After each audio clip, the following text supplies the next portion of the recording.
हाय दोस्तों, मैं सल्लभ जैन आपका स्वागत करता हूं और न्यूज के एक फ्रेश एपिसोड में। नूंह में दो पक्ष आपस में भिड़े, बोतल ईंटों से किया एक दूसरे पर जानलेवा हमला, 6 घायल। हरियाणा नूंह में गुरुवार को दो पक्ष आपस में भिड़ गए।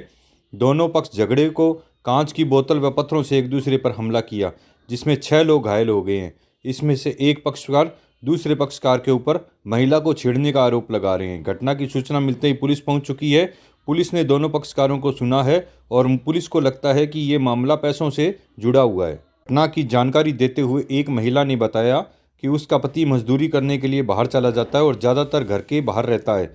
7 जनवरी को जब वह घर में अकेली थी तो आरोपी ने गंदा मजाक करने लगे। गंदी हरकत करने के बाद में जान से मारने की धमकी देकर चले गए। उसने यह बात अपने परिजनों को बताई। आरोपियों ने ईंटों व पत्थर लेकर आए और धमकी दी। वहीं दूसरे पक्ष की महिला बताती है कि बदमाश एक आपराधिक किस्म के हैं। 7 जनवरी को सब बैठे हुए थे। आरोपियों ने लाठी व ईंटों से जानलेवा हमला कर दिया। महिला ने बताया कि फ्रिज और घरेलू सामान को तोड़ दिया और बाइक भी तोड़ दी। पिछोर थाना प्रभारी जगबीर सिंह ने कहा कि दोनों पक्षों की शिकायत के आधार पर मामला दर्ज कर लिया गया है। दोनों पक्षों को थाने बुलाकर पुलिस मामले की जांच कर रही है। दूसरी बड़ी खबर आ रही है, एआई का उपयोग से लोगों की नौकरियां खत्म हो रही है। टी ग्रुप, जेपी मॉर्गन, बड़े बड़े बैंक अगले 3 से 5 सालों में 2 लाख नौकरियों की कर सकते हैं कटौती।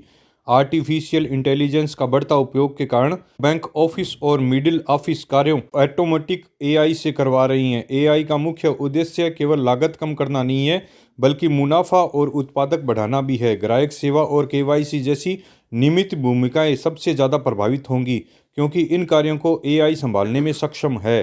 ग्राहक सेवा में एआई का बढ़ता प्रभाव। ग्राहक सेवा में एआई का इस्तेमाल तेजी से बढ़ रहा है। रॉबर्ट्स आप क्लाइंट से जुड़कर काम कर रहे हैं, जिससे मानव श्रमिकों की जरूरत घट रही है। हालांकि उच्च स्तर का कौशल वाली नौकरियां अभी प्रभावित कम होगी, पर आने वाले समय में एआई उपकरण संचालन को तेजी से सरल बनाएंगे। यह बदलाव पूरी तरह नौकरियों को खत्म नहीं करेगा, बल्कि कार्यबल में बड़ा बदलाव लाएगा। बैंकिंग कार्यबल को नई तकनीकों के साथ काम करने की आदत डालनी होगी। एआई से बैंकों का मुनाफा बढ़ने की उम्मीद। नौकरियां कम होगी, लेकिन एआई का इस्तेमाल से बैंकों के मुनाफे में सुधार हो जाएगा। रिपोर्ट के अनुसार एआई 2027 तक बैंकों के मुनाफे में 12 से 17% बढ़ा सकती है, जिससे उद्योग को लगभग 15,000 अरब रुपए का लाभ होगा। अधिकांश विशेषज्ञ यह मानते हैं कि एआई उत्पादकता और राजस्व में 5% तक की बढ़ोतरी हो सकती है। इसका बदलाव से बैंकिंग सेक्टर अधिक कुशल बनेगा, लेकिन काम के भविष्य को लेकर चिंताएं भी बढ़ेगी। बढ़ते समय के साथ नई संभावनाएं। एआई पारंपरिक बैंकिंग भूमिकाओं को कम करेगा, लेकिन यह नई संभावनाएं भी खोलेगा।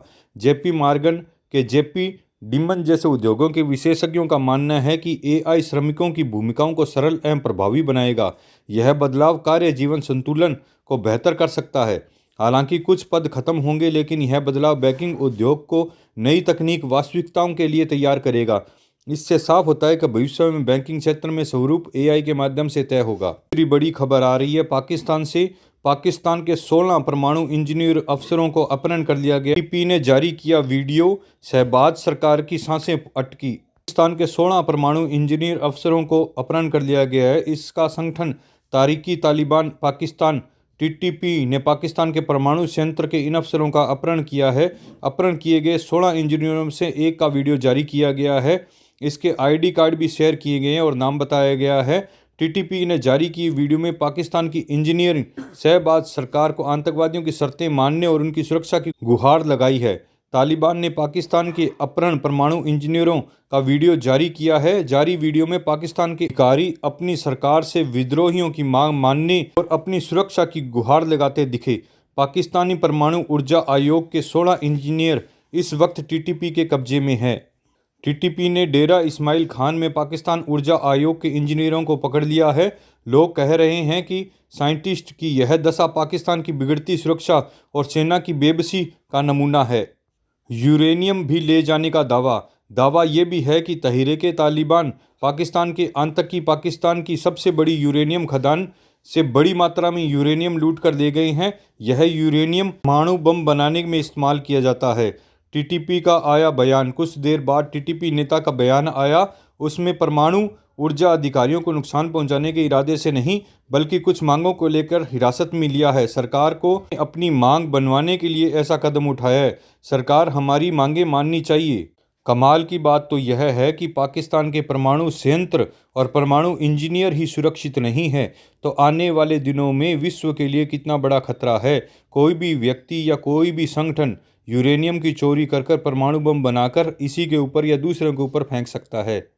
यह पूरे विश्व के लिए चिंताजनक बात है। आप अपने कमेंट बॉक्स में लिख सकते हैं। अगर वीडियो अच्छी लगी तो इसे लाइक व सब्सक्राइब करें। धन्यवाद।